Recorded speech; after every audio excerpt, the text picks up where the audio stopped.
G'day everyone, what is going on? It is your favorite producer from down under, Jhin, back with another video.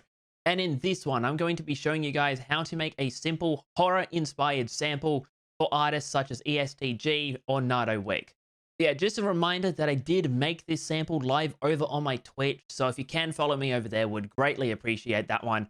And if you are new to this YouTube channel, please punch that subscribe button, and while you're at it, click the little notification bell for me.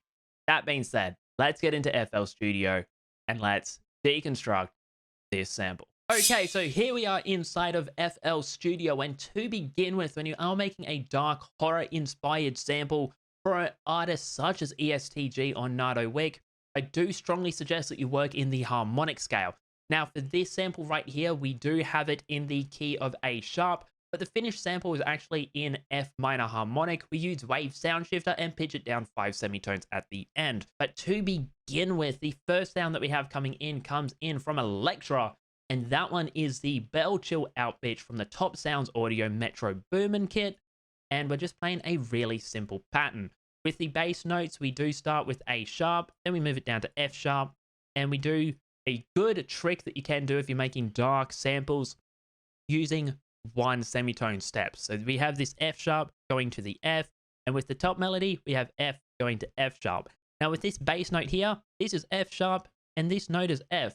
We're changing not just octaves, but we're also using that semitone step as well. It's something that makes it dark, gritty, eerie, but in context, this is what the melody sounds like.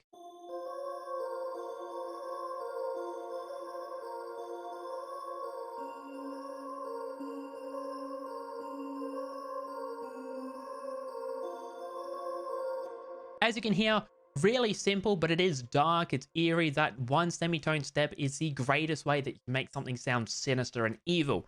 With effects with this bell, we have a Valhalla vintage verb coming in with a mix of 40% decay on 2.4 seconds. Pre-delay is actually on nothing, and low cut of 250. Fruity delay 3 comes in where we're using the ping pong preset, and all we're doing is we're turning up the level and changing the wet dry knob to around 40%. Then we have a portal coming in where we're using the grain synthesis bank by HZE, and we're using the shining preset right here, which that one is actually being automated throughout the whole beat. Going on to the next element, we have a piano coming in from Contact where we're using the basic pure preset from the Neo Pure bank, and all we're doing with that one is we're literally just playing the root notes over a couple of octaves. As you can see, we have this A sharp going from the second all the way up to the fifth, and then we have this F sharp going from the fifth all the way down to the second.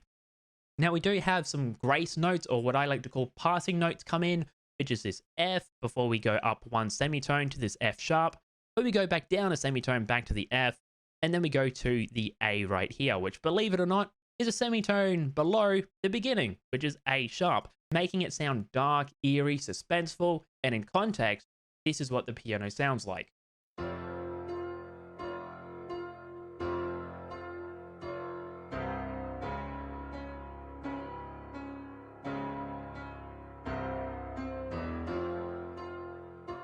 It's really simple, but it's just filling in the low frequencies.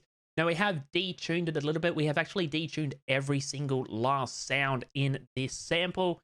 But with effects, with the piano here, we just have an EQ coming in where we've cut it below 80 Hertz. So there is room for the 808 to come in. The next element that we are using comes from Expand, and that one is just the female oud choir. But we're just playing some simple power chords. We've got rid of the middle note just to, fill it up a little bit and practically make it feel like a pad. Now, as you can see, we have this A sharp here and this F. If I was to put in the middle note, which is a C sharp, we have just a simple A sharp minor triad. But by getting rid of that, it makes it sound a little bit more darker, and it's also what's known as a power chord. Now, progressing through, we do have some passing notes, which is this D sharp here. And then at the end, we have this A at the end before it goes back to the F. But in context, this is what the choir sounds like.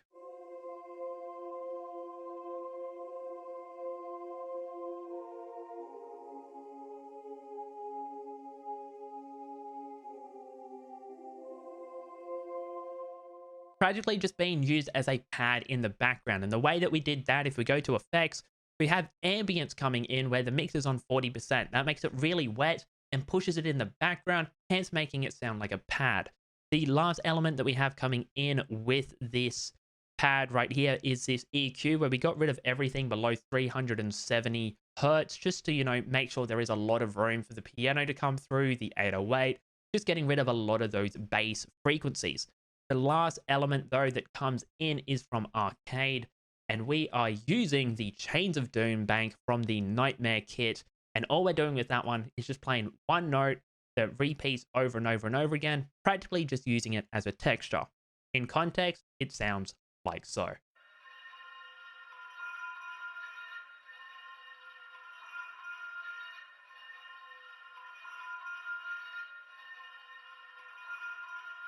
Just practically being used as more ambience texture in the background.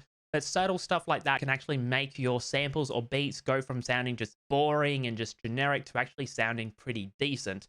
Relying on textures is just one of the greatest ways that you can make your samples or your beats just sound a little bit more full and a little bit more unique, whether it's just using birds or the sound of something scraping against something else. Just subtle textures, ear candy, is a great way that you can make your beats actually sound a bit more dynamic and a bit more unique. With effects, with this one right here, all we have is a parametric EQ where we're cutting everything below 340 hertz, yet again, leaving room for the piano, the kick drum, the 808, anything that actually takes up that low frequency. Now we have all of these being routed to a melody bus, where, like I said, we have sound shifter coming in from waves where we pitch it down 5 semitones, actually putting it onto the key of F minor harmonic. We do have an RC20 coming in with this tri-freeze preset. Now, if you want this preset, we'll be leaving a free download link to it down in the description. I made it myself, and we did change the magnitude to 80%. We do have this vintage chorus coming in where we have it on the second mode, levels on about 80% wet dry, and noise, we've turned that down so, you know, we don't have that much white noise coming through. We do have a Valhalla vintage verb with the chamber plate preset, which is tiled room, mix on 30%, 0.4 seconds decay, free delay on nothing, and a low cut of 350. Then last but not least, we've thrown on a limiter just to stop peaking, because there were parts where it was jumping up really high and parts where it sounded really quiet. So this is just kind of gluing those together. But yeah, that is how you can make a dark horror inspired sample for artists such as EST Gee on Nardo Wick inside of FL Studio. If you are new here and you did learn something, would greatly appreciate it if you do punch that subscribe button. While you're at it, click that little notification bell for me so you get notified every single time I upload a video. Just a reminder that I did make this live over on my Twitch, so if you want to follow me over there, would greatly appreciate that one too. But thank you so much for watching, and I'll catch you all next week for another video.